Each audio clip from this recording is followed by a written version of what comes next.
Hello बच्चों, आप सभी का मेरे YouTube चैनल राघव ट्रेडिशनल ज्ञान में बहुत बहुत स्वागत है। बच्चों, आज हम आप सभी को प्रेजेंट कंटीन्यूअस टेंस के डबल इंट्रोगेटिव सेंटेंस का तीसरा रूल पढ़ाने जा रहा हूं। आप सब इन पर ध्यान दें और इनको प्रैक्टिस में लाएं, प्रयोग में लाएं, यूज में लाएं। कोशिश करें कि अधिक से अधिक इन रूल को पढ़ करके आप इनसे लाभ उठाएं, ज़्यादा बेहतर होगा। मित्रों, आप देखते होंगे कि मेरे द्वारा जितने भी वीडियो बनाए गए, डाले गए टेंस पर, वो सभी अधिकतर मोस्टली हिंदी में ही हैं। इंग्लिश वर्ड्स बहुत कम यूज किए जा रहे हैं। कुछ लोग ऐसे भी होते हैं, कुछ बच्चे ऐसे भी होते हैं जो बहुत वीक होते हैं, बहुत कमज़ोर होते हैं और वो समझ नहीं पाते हैं टोटली अगर इंग्लिश वर्ड यूज किए जाएं। और ऐसा भी कुछ लोगों का कहना है या कुछ ऐसा कहते हैं कि ज़्यादा हिंदी ही बताना, हिंदी में बोलना ही अपने स्टैंडर्ड को कम करना है। तो ऐसा कुछ नहीं है।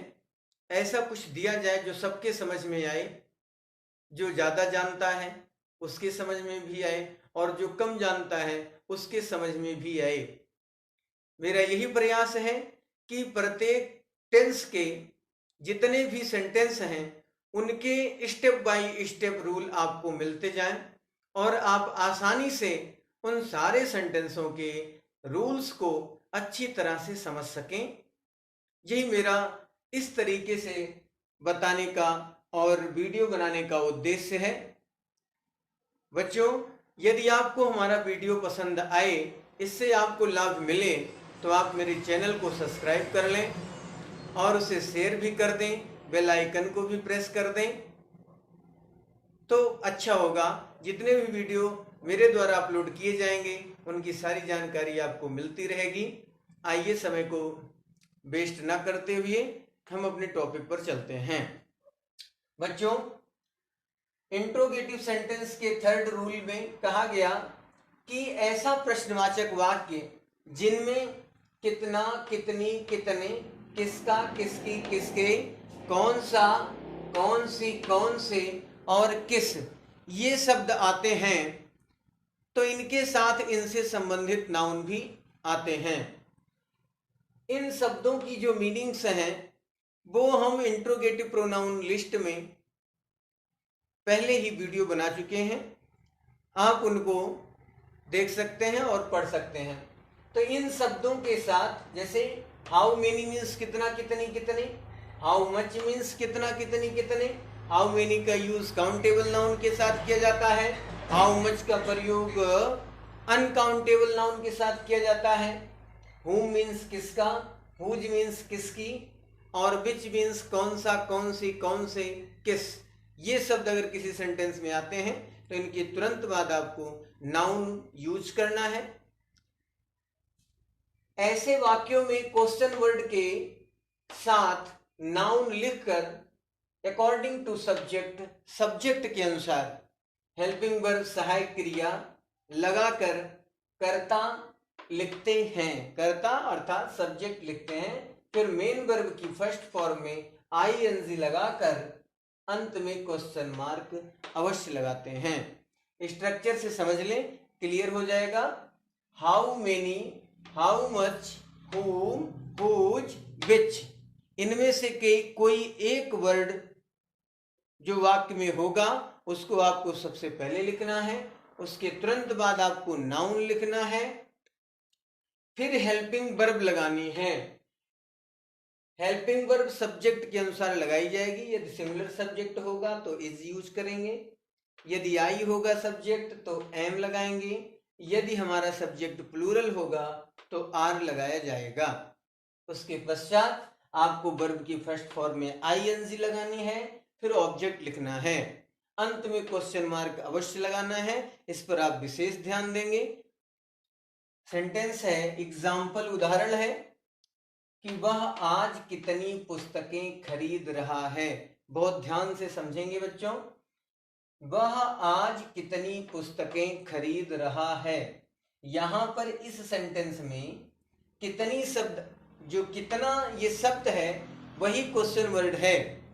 इसकी अंग्रेजी हम लिखेंगे क्या? पहले इसके नाउन को समझना जरूरी है कि पुस्तकें लिखा है।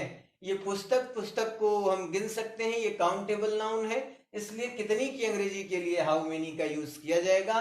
तो सबसे पहले हमें हाउ मेनी लिखना है, हाउ मेनी, फिर यही नाउन है, जो इसके तुरंत बाद शब्द है पुस्तकें, यही नाउन है। तो बुक्स, एक पुस्तक नहीं है, पुस्तक होता तो बुक लिखते, पुस्तकें हैं तो बुक्स। How many books. अब सब्जेक्ट हमारा सिंगुलर है, सब्जेक्ट के अनुसार ही हमें हेल्पिंग वर्ब यूज करनी है। सब्जेक्ट हमारा है वह, ही, इसलिए उसके पहले हमें हेल्पिंग वर्ब इज लगानी पड़ी। तो how many books is he. Verb हो रही है खरीदना, खरीदना की अंग्रेजी बाई होती है, बाई में आईएनजी लगाई दी गई। तो how many books is he buying, कब? टुडे, आज, क्वेश्चन मार्क लगा दिया गया। How many books is he buying today. ये लड़का किस कक्षा में पढ़ रहा है? सॉरी, ये लड़के किस कक्षा में पढ़ रहे हैं? अब यहां पर किस किस शब्द आया? किस की अंग्रेजी होती है विच, इसमें प्रीपोजिशन भी है में। तो प्रीपोजिशन वाक्य में सर्वप्रथम लिखा जाता है, इसलिए हमने इनको बाहर कर लिया। उसके जस्ट बाद किस की अंग्रेजी लिखी विच, नाउन लिखा, क्लास, किस शब्द के बाद जो ये कक्षा लिखी है, ये क्लास शब्द ही नाउन है, तो इनको बाहर कर लिया। ऐसे सेंटेंस आप बहुत पहले से पढ़ भी चुके हैं। तो इन विच क्लास, अब ये लड़के, तो ये लड़के प्लूरल है, बहुवचन है, तो ये की अंग्रेजी दीस, और बॉयज मीन्स लड़के, बॉय मीन्स लड़का, बॉयज मीन्स बहुत सारे लड़के, ये प्लूरल हो गया हमारा सब्जेक्ट, इसलिए आर लगाई गई helping verbs. In which class are these boys, पढ़ना, पढ़ना की अंग्रेजी रीड भी होती है और स्टडी भी होती है, तो हमने स्टडी में आईएनजी लगाया। तो in which class are these boys studying. Next sentence है, तुम किसके साथ बगीचे में टहल रहे हो? तुम किसके साथ बगीचे में टहल रहे हो? तो यहां पर किसके, बीच में हमारा किसके शब्द आया, इसके साथ नाउन नहीं है, जबकि प्रीपोजिशन आई है। तो प्रीपोजिशन को हम सर्वप्रथम लिखेंगे सेंटेंस में, हमने प्रीपोजिशन को बाहर कर लिया सेंटेंस के। तो विद, फिर क्वेश्चन वर्ड लिखा whom, विद whom, हमारा सब्जेक्ट यू प्लूरल है, इसलिए हमने हेल्पिंग वर्ब यूज किया are, with whom are, subject use किया यू, हमारी मेन वर्ब है टहलना, वॉक मीन्स टहलना, वॉक में आईएनजी लगा दिया गया, वॉकिंग, कहाँ वॉकिंग? बगीचे में, तो in the ground, with whom are you walking in the ground. बच्चों नेक्स्ट सेंटेंस समझेंगे, मोनू कितने टिकट खरीद रहा है? यहां पर कितने जो शब्द आया है, ये इसको सर्वप्रथम लिखेंगे क्वेश्चन वर्ड, फिर इसके तुरंत बाद जो शब्द है वो नाउन है, तो क्वेश्चन वर्ड के जस्ट बाद आपको नाउन यूज करना है। How many ticket, Monu singular है इसलिए हेल्पिंग वर्ब इज यूज की गई। हाउ मेनी टिकट इज, फिर सब्जेक्ट यूज किया गया Monu, how many ticket is Monu, खरीदना बाय, फर्स्ट फॉर्म में आईएनजी लगाई गई, बाइंग क्वेश्चन मार्क लगा दिया गया, how many ticket is Monu buying. Next sentence है, हम आज किसके साथ जंगल जा रहे हैं? तो यहां पर भी वही बात, किसके शब्द आया, whom मीन्स किसके, प्रीपोजिशन आया है, प्रीपोजिशन को सर्वप्रथम बाहर कर लेंगे, विद whom, सब्जेक्ट हमारा प्लूरल है हम, इसलिए हमने यहाँ पर प्लूरल हेल्पिंग वर्ब ली are, with whom are we going to forest today.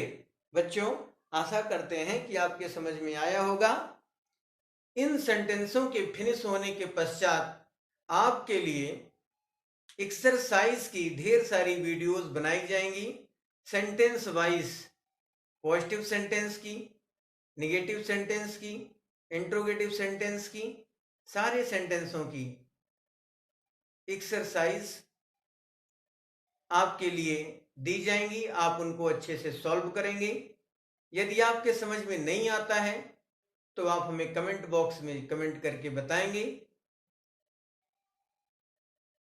आपके लिए अच्छा होगा। बच्चों, थैंक्स फॉर वॉचिंग।